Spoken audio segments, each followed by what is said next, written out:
bring you another presentation in cosmic science. But today, we want to know what Dr. Unzicker thinks about Dirac.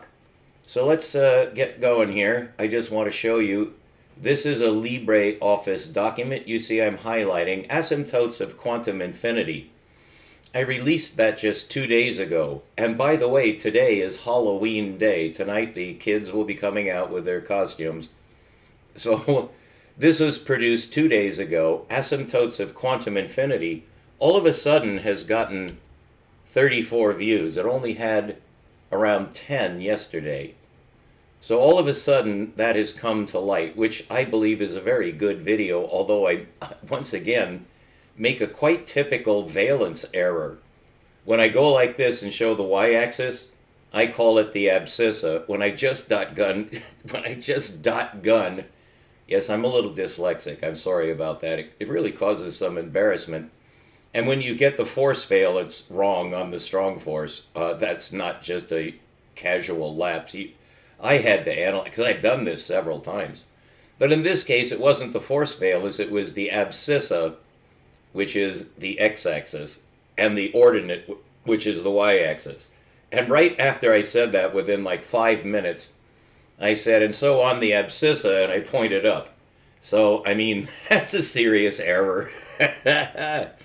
But the force valence error actually led to a discovery, which I find to be highly entertaining, and I hope you do too. But that's not what we're talking about today. That's what I will be talking about in a series of lectures starting today, which will use this format. I introduced this yesterday in my analysis of Timothy Nguyen interviewing a man named, I believe it's Edward Siegel, but his last name is Siegel. And he has a most interesting face. And he had a very good backdrop to his face. He put his head essentially inside of a galaxy cluster. Whereas Timothy elected to have as his backdrop to his face an interstellar nebula, which is basically a cloud. So he had wisps of cloud behind his head with stars in it. Whereas Siegel had galaxies ranged around his face. Highly impressive, much sharper image. And I thought it was perfectly done. It was an excellent interview. Except for one major flaw, which was everything was about Siegel, and none of it was about dark matter. It was about Siegel, his postdoctoral paper. It just consumed an enormous amount of time. And I finally had to cut the review short with a sharp critique. I no longer care for Timothy. I don't believe that he's on the right side of science. Although that's always a dangerous thing to say because it sounds like it's going ad hominem. So I don't want to go into pointing fingers, except you have to if you want to get the truth. Because there are definitely two sides to science. There always have been. It's just that it's really very pronounced now, and it's very difficult for a layman to get direct insight from anyone, because they don't ever talk about direct insight. They always talk about themselves and their credentials, because don't forget, they're after money, and that's all they're after. The rest is just a kind of a game to them. And it's a lucrative game, so it's fun. And we benefit from it, but not so much in getting science.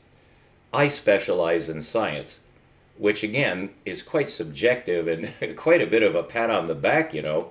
I am forced to distinguish my approach from a general approach taken on the internet, particularly on YouTube and other presentation platforms.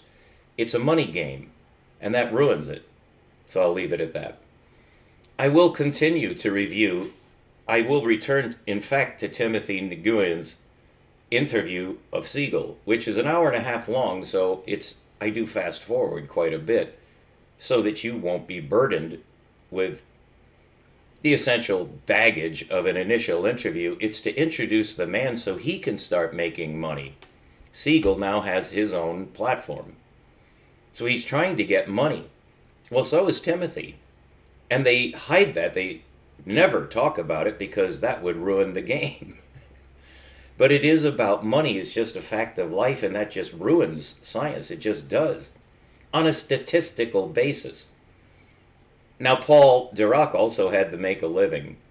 I strongly recommend the book by Fermello, which I'm currently reading, called The Strangest Man. And Paul Dirac really earned his title in that sense. And from reading this book, one finds it's a tremendously written book by Fermello, who is based out of London. But that's a little brief introduction to Paul Dirac. Why is Unzicker interested in Paul Dirac? Let's find out. And I'm going to start this at a place, it's just about a half a minute into the presentation of Paul Adrien Maurice Dirac. Well, Dirac didn't like to talk. People were saying that the only expressions he used was yes, no, and I don't know. And there would be a lot to tell about his infancy and his father who forced him to talk in French. But we have to focus on his scientific achievements. And one of the most important things happened when he was a young student, age 23.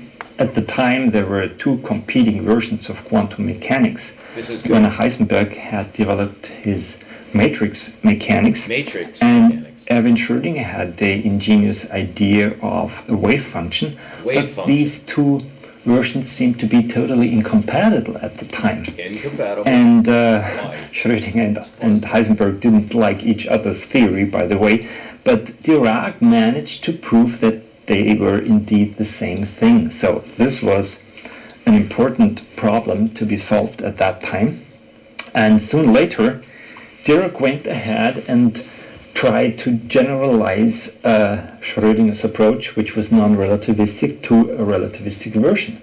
So what he did is, substituting in the Schrödinger equation, which you see in the middle, the energy term E by a relativistic expression below. And now very interesting things happened. Mathematically, you arrive at structures which you cannot describe any longer by reals or even complex numbers. It just doesn't work out.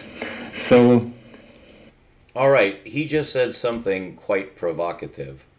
So I want to pause here. You'll notice the word spinor. This is a very important term. He also has something to the right called the three-sphere, which needs to be defined. He tries to keep his videos brief, something I'm unable to do, although I'm trying rather desperately to keep these videos short. These are not topics that are susceptible to instant analysis, which is what a viewer wants. Understanding comes from simplification, and finally, as I insist, from geometricization. So what Alexander is pointing out is that Dirac's synthesis with relativistic equations to try to bring relativism into the situation produces some rather disturbing effects in the mathematics. And one of the things that Dirac was famous for, probably most famous for, was certainly his wave equation, which Unzicker points out is an improvement on Heisenberg's matrix approach, both of which work to a certain, you would say, threshold, or it has a beneficial impact on the paradox. We're looking at a paradox. So what is being attempted with the wave equation, for instance, Paul Dirac's wave equation, or Schrödinger's, there's two forms of Schrödinger's equation, which is also profound, but you see there's a history to the development of this theory, which was aroused because it's very difficult to reconcile the measurements of what's happening at the subatomic level, that is, in the proton, electron, photon system. which is one way to characterize what's being observed. The basic enigma leading to all these interesting mathematical developments is when you get down small enough, in this case to the electron and proton level, including the photon, which is an interesting particle. You can call it a particle. Einstein proved that you could conceivably call the photon a particle. But when the photon is in transit, it's not locked into a system, which would then be essentially the electronic orbital shell system. Photons get absorbed and emitted from the shell system. And the big deal is that they transition from one energy level to another, making the shell system. And what is being sought essentially is what happens during transition. And the equations formulated to describe the transition, for instance, of a photon at absorption, or at the change of energy level, or at emission. These three aspects of dynamics are very difficult to formulate into an equation, which is an attempt to visualize what happens during transition so that we can understand it. Well, the plain fact is we don't and we can't. And that's a violation of Einstein's philosophical stance about what science is and does and is capable of. He follows the Emersonian philosophy, which I studied in my youth, I guess you could put it now, which is basic to science, is your orientation toward what you expect from science. And Einstein agreed, essentially, with Emerson, both of whom said plainly that any rational question you can pose to the universe will answer. You have to follow the rules to get the answer. And that's where I come in, is in following the rules. Because something fundamental has gone. And how can we characterize the problem? According to Einstein, his view of quantum mechanics, which he helped to found, he rather turned on himself because he saw the flaw in the system of quantization, that it leads to a violation of relativity. But essentially, from my perspective and yours, I'm projecting my perspective onto you, I hope in a helpful way, one introduces probability. And probability is, it's called sometimes a stochastic function or a statistical function, where you're uncertain during the process that you're trying to analyze. It's a transition. So you're analyzing a dynamism, a transition of a photon into the electron system, or the emission, or the transition from one energy level to the other. In all three cases, we simply cannot describe what's happening. It's quite a paradox. And that's what frustrates us, is the introduction of probability into, for instance, all the equations, the so-called wave equations, of which there are three main classes historically. But Dirac enabled a synthesis which is now considered the apex, and rightly so, although Dirac's equation is not as extensively used in research as is Schrödinger's two-form wave equation. But they're both probabilistic, and that's unacceptable to Einstein. And he died frustrated because of this error which no one could solve. Einstein himself could not solve it. And where he left off was his recommendation that there must be hidden variables. And then John S. Bell made a major, really a watershed discovery in logic, called his inequality theorem, sometimes called by another name because he actually made a couple of discoveries, which have guided research ever since. And in 2022, Zeilinger and a couple of other men they shared the Nobel Prize in Physics in 2022 for having shown finally, after many, well, actually decades of effort to exploit John S. Bell's inequality theorem, that there could be a way then, according to John Bell, to demonstrate whether or not relativity is violated. In other words, to prove or disprove to some new threshold. It's so hard to talk about this paradox. To prove that during the collapse of the wave function, there has to be a way to explain the apparent violation of light speed. And I've given several presentations on how that can be explained, but in order to prove it, one does have to get down into the mathematics, and that's quite difficult because it's such an advanced structural system. What Paul Dirac essentially introduced, according to my analysis, which is somewhat unique, I have a unique geometric point of view. I'm forced to say that. I'm not trying to be grandiose, but I am forced into an odd situation due to the application of a geometry that I discovered to these sorts of questions. And this is really a unique question. The quantum paradox is a system of paradoxes. It occurs in several contexts.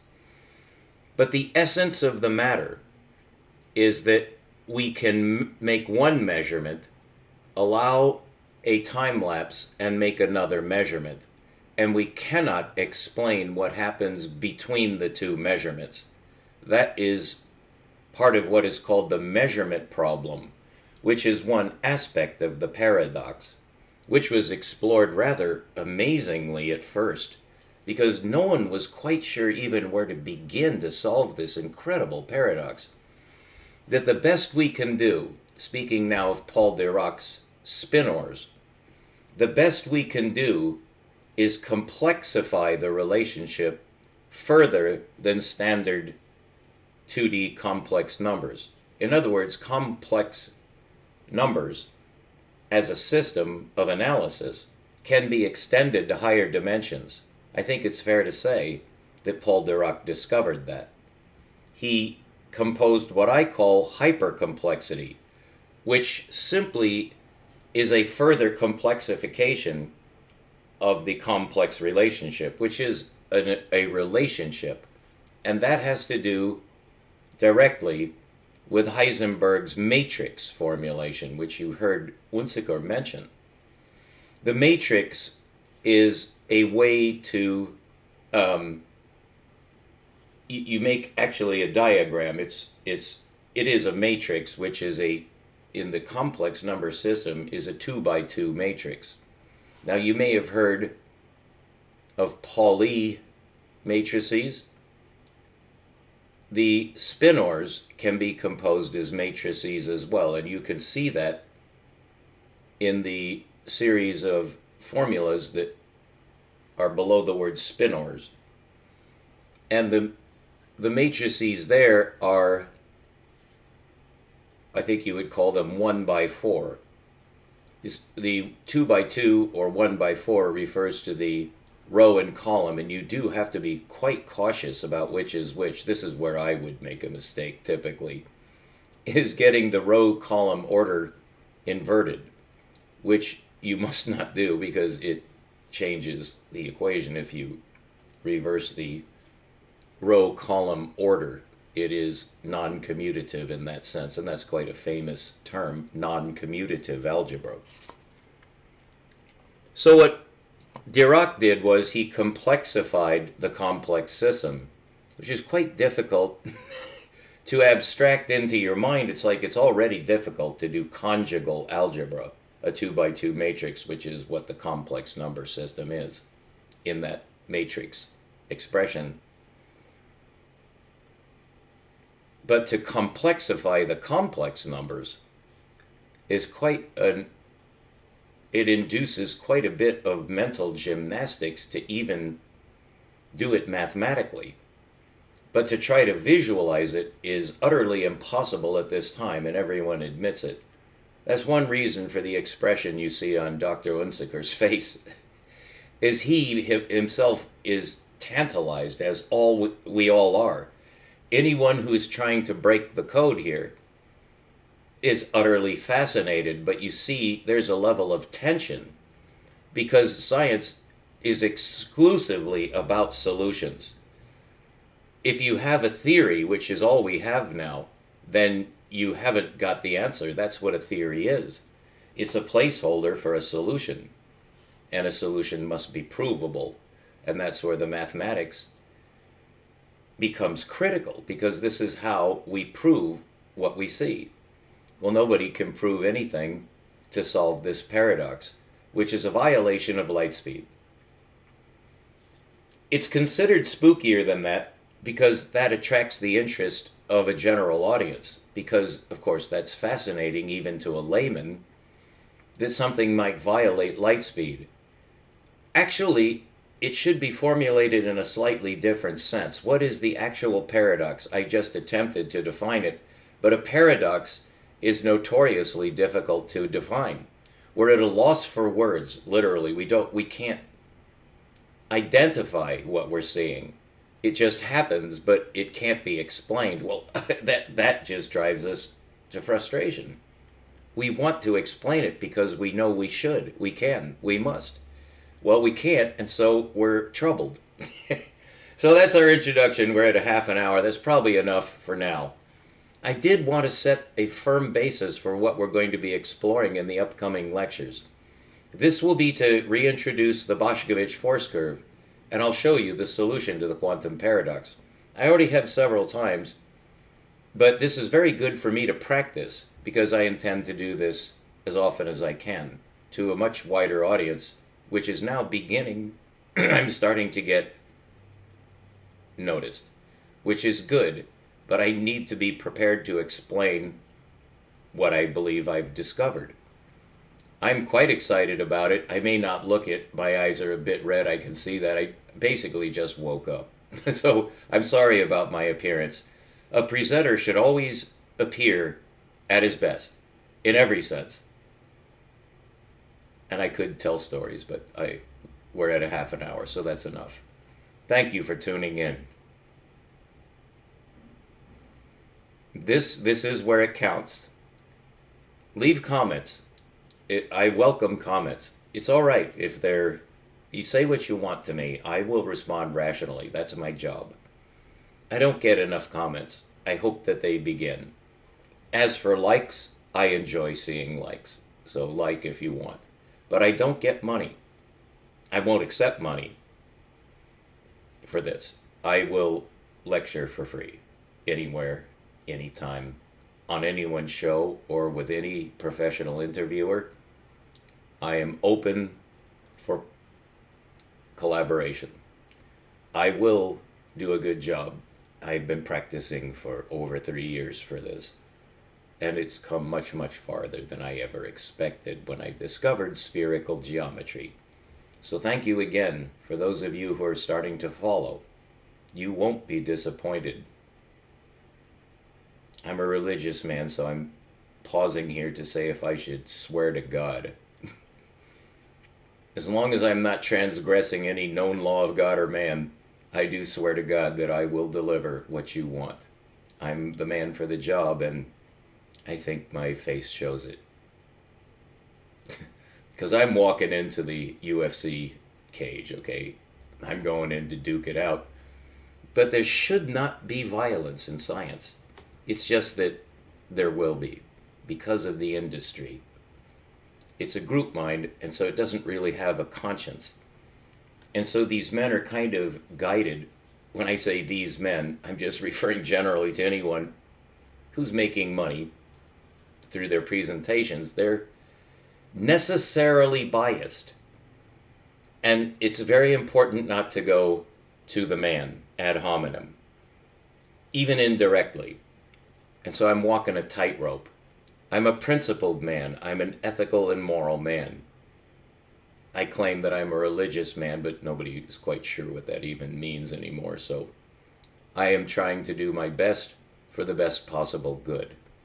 I don't see what else a man can do on either side of the fence, rational logic or emotion-based orientation to this nasty world. It's still beautiful. That's what we want.